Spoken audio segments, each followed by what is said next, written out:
Hello! Što kad želiš napraviti inicijativu za seks s dragim, a nešto te koči?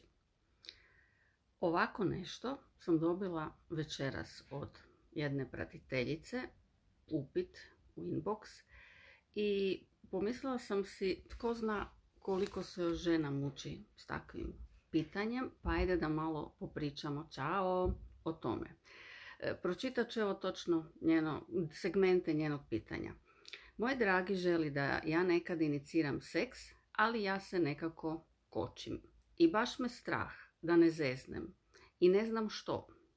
Otpor mi je jer je on rekao da bi volio da ja nekad krenem na njega.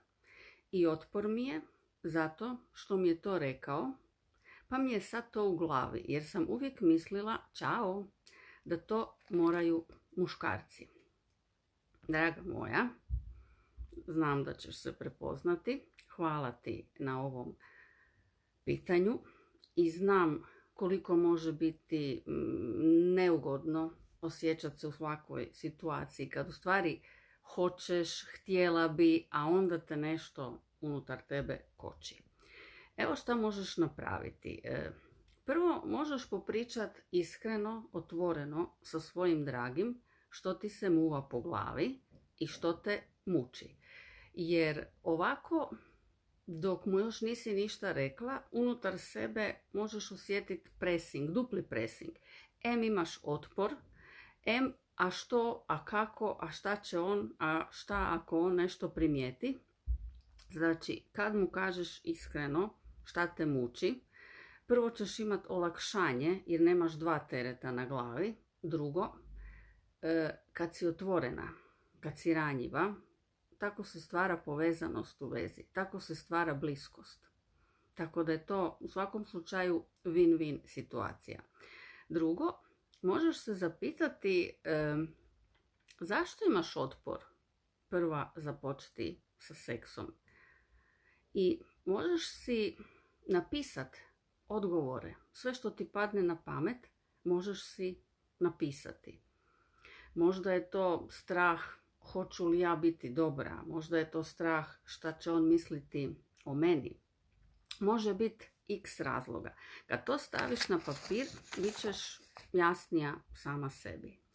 Isto tako se možeš zapitati, a otkud mi taj stav, ta misao, da isključivo muškarci trebaju inicirati seks u vezi.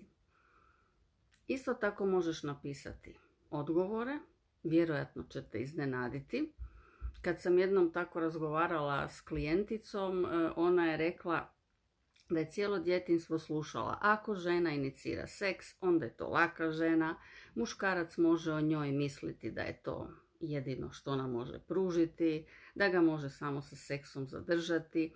I kad je shvatila koliko u stvari tuđih nekih mišljenja, stavova ima u svojoj glavi, odahnula je.